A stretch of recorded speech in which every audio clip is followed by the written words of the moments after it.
What if I told you that there's a game where you can cancel and bully others? And no, I'm not talking about Bully from Rockstar, which a point that I'll bring up later. But no, a game called Dustborn. Would you be able to say we are truly living in the future? The cyberpunk world is here faster than we know it. Things that are done in real life we can now do in video games because that's never been done before. um, yeah, this game Dustborn, all-time peak of 83 players. But somehow has millions of people on Twitter completely clowning it because of the game's mechanics of being able to cancel enemies and bully enemies. So this game is pretty much uh, a story about a band, I believe, taking a road trip and coming across people that aren't too kind to the band that they have to fight and whatnot. Um, it seems to be a very coming of age game, coming of age story. It looks like. I'm not too sure. Based off the concurrent player count, it doesn't seem like it did a good job at really reeling people in, and I'm not going to be one of the people to pay for this game to be reeled in or to see what it's really about. Based off of all of the feedback on Twitter, I think I've seen enough. But yeah, pretty much being able to cancel someone and bully someone in a game doesn't really translate well to today's audience. Who could have guessed? Um, and so, with everyone being outraged and whatnot on the internet and Twitter being what it is, they decided to release an apology to our community. Since we first announced Dustborn, we've read your comments and listened to your feedback, hopes and wishes for the game. And over the past 4 years, everyone has clearly stated how much they would really enjoy if they could bully people and cancel people. So our team has poured their hearts into telling a story that's deeply meaningful to us. A story about the power of words, about building a world where everyone can feel safe, about love, friendships, and robots, of course. I, so reading that and then seeing what can be done in the game it's a bit funny, right? Because a world a story about the power of words and about building a world where everyone can feel safe and love, you know. So the best way to do that, we thought, as a on a development standpoint, what's the best way for someone to feel loved and fit and safe in this beautiful, beautiful world of ours? Of course, have our main protagonist being able to bully people. What other better way can you transcend, or excuse me, what other better way can you know, translate love to one another through bullying? Of course, it's a tale as old as time. In preschool, we learn it, and in kindergarten, when someone bullies you and a girl messes with you, obviously they like you. So why not take that a step further into a game where you can freely bully people and cancel people as much as possible and as much as you want to just show them how much you love them and care about that person. We expected Dustborn to spark conversation and debate, and looked forward to engaging with our players in a positive and constructive fashion. Unfortunately, that conversation has been drowned out by a tidal wave of hate and abuse. Man, we were expecting people to pretty much, we were expecting the conversation to be brought about. We were expecting people to feel some type of way about this game, but this is just so uncalled for. This is just too much. We welcome thoughtful feedback and respectful criticism. We embrace discussion and debate, but we have zero tolerance for hate speech, harassment, and threats of any kind. Those who engage in such behavior will be removed from our community. Well, what a statement. What a statement. And I just want to say, first and foremost, I'm not. The point of this video was just to bring light to a situation that I found interesting. It's very, very, not hypocritical, but somewhat contradictory to say, love, respect, be mindful, be thoughtful of our development, be mindful of the characters, and be mindful of each other, but then flat out putting these mechanics into the game and expecting people to be positive about it. I don't know if they were going off of Rockstar's bully footprint or footnote or blueprint, but it just didn't. It wasn't executed well. And they are, I will say that too. There is something about differentiating and separating the game from its creators and being able to criticize a game while healthily and constructively criticizing its developers, and also the difference between just straight out just harassing developers and whatnot. Great example of this is Hogwarts Legacy. Dang, I don't even know if I'm saying that right. Hogwarts Legacy. However, in this case, it's a bit different because it's in the game. Those things are in the game. It's a weird dynamic when you have the game being the hate and the developers and artists and whatnot behind it just genuinely not meaning it for it to be, whether or not they genuinely meant for it to be perceived that way. It seems like their statement was a little bit of a cleanup, as well as to addressing said hate. Um, so yeah, it's a very very murky waters, gray line. Um, so I just want to finish off this statement real quick. To everyone else, thank you for coming on this journey with us. Your support means everything, and your constructive feedback continues to push us to learn and evolve. Together, let's continue building a world where everyone can feel valued and empowered to share their stories. Red Thread Games.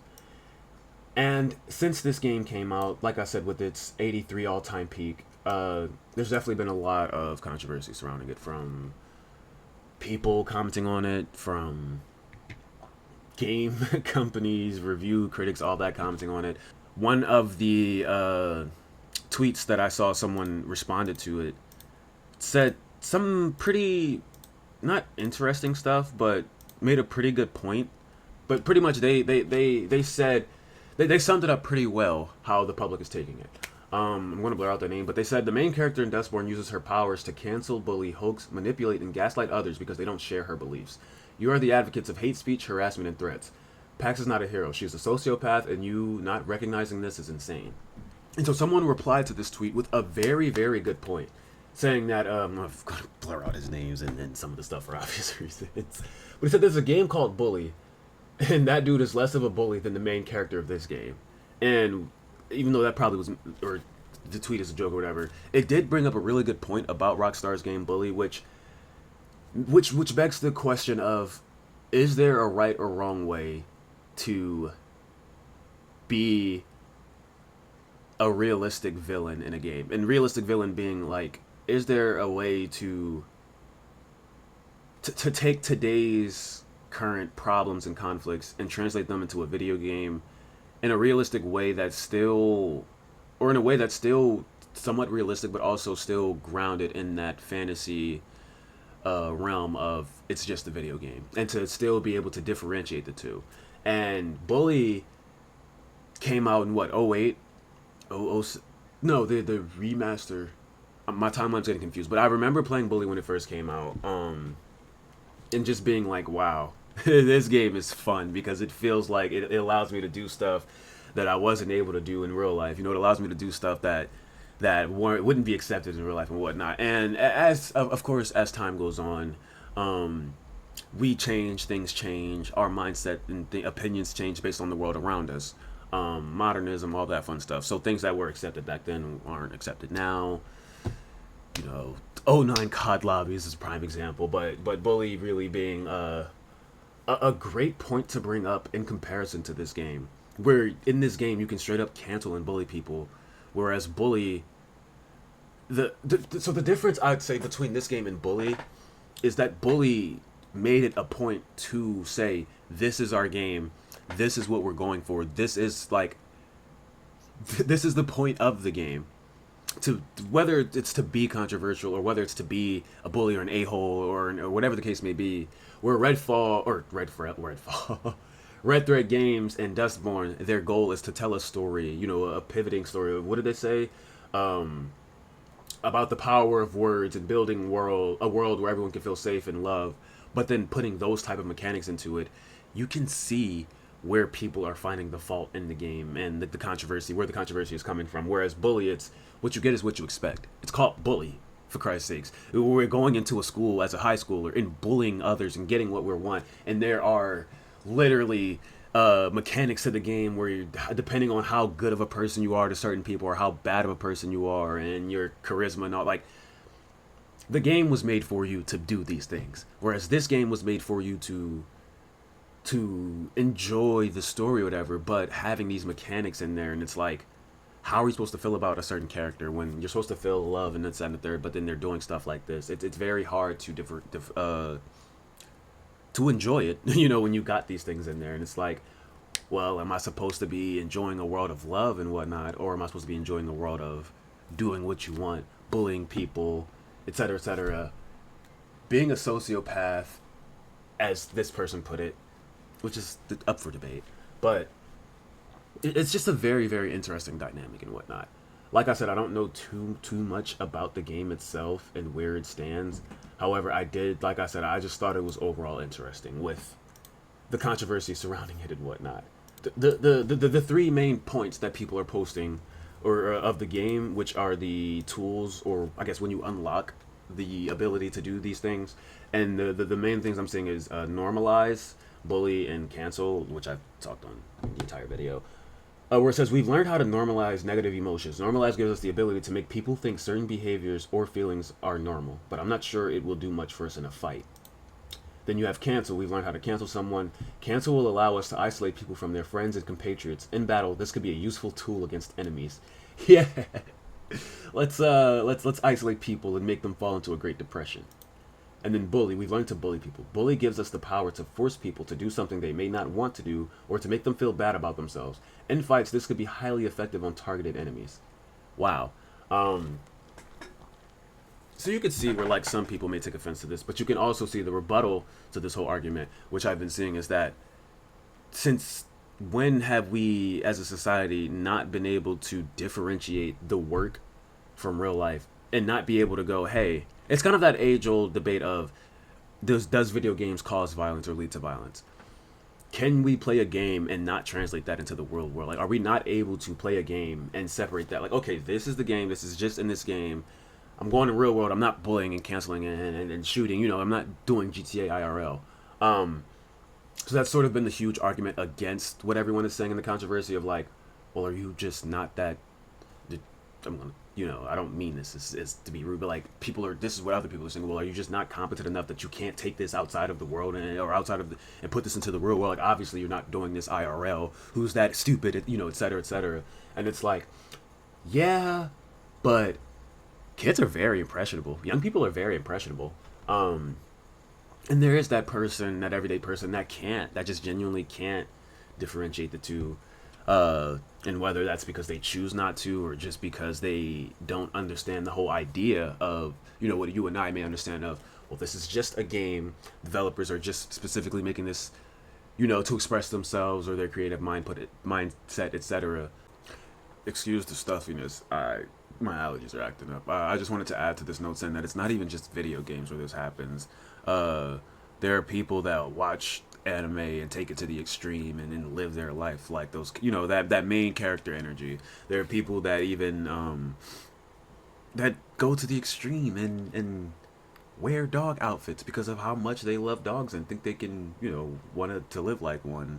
There are so many different things. And when I say that, I'm not talking to the furry community. I don't want any type of attack on me. I'm talking about the one guy who like fully transformed himself into a dog. But yeah, there are just so many different examples of this besides just video game violence and someone attempting this in the real world. Just yeah, I just wanted to add that in there.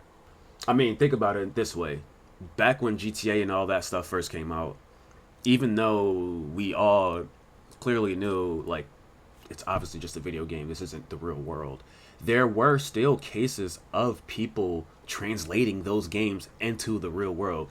Whether or not you want to admit it, there were still cases of, oh yeah, I beat somebody up or whatever, I killed somebody because I did it in GTA. Like, as rare as it was, there are still cases of that happening. So it can't be completely ignored or completely, you know, thrown out, because it still does happen, as rare as it is. But yeah, I don't know. I just thought all of this was extremely interesting. I've just been seeing it nonstop for the past 2 days. I'm like, I haven't even heard of this game. This is a game that I've never heard of, but it's getting millions of hate comments and all that, and only 80 people are playing it. So it's just interesting to see how the lot of people are covering this and clowning it, etc., based off of what a few of the 80 people playing have said. And then everybody's clowning the game developers too, as far as the people are like, what community? There's only 80 people playing. What community? That is a community. It's not like, you know, Rome wasn't built in a day. I would say this to Red Thread Games, is to take this game and to take this entire moment as a time to reflect, learn from your mistakes, and move forward. Hey, maybe people don't want the IRL controversies to be put into their video games. You know, their escape from reality. Look at it that way. You escape from reality. You play video games to escape from reality and the problems and all that comes with it. Same reason why people watch TV, movies, entertainment itself is to an escape from reality. So why implement a huge topic? Because like people have been cancel culture is huge. Everybody hates cancel culture, or you're either a part of cancel culture. Um, so to implement that into a game of like, especially when it's such a huge thing of today's society and social economic norms and all that stuff, um, it's not really helping you. You know, if you want to sell escapism and whatnot to people, the best way to do it isn't by putting uh, those real world mechanics and real world controversies into that game. That sort of makes it rough and that makes it hard. Now, like I said, with Bully, there's a finite way to do that, or not a finite, but there's a fine detailed way to do that, and I think Rockstar did it and executed it perfectly. However, I don't know if the game has aged well. That's another debate for another day. You know, if Bully transcends time, if it's able to withstand or withhold the test of time, and if you could play it today and then get that same enjoyment out of it, or feel offended or anything of that case. That's a whole different topic for a whole different discussion. But yeah, I just found this entire controversy and everything surrounding it to be super interesting, and wanted to talk to you guys about it. If you guys enjoyed this video, please be sure to hit the like button, subscribe, stick around, check out the gaming channel, link in the description. And with all that being said, I'll catch you guys in the next one.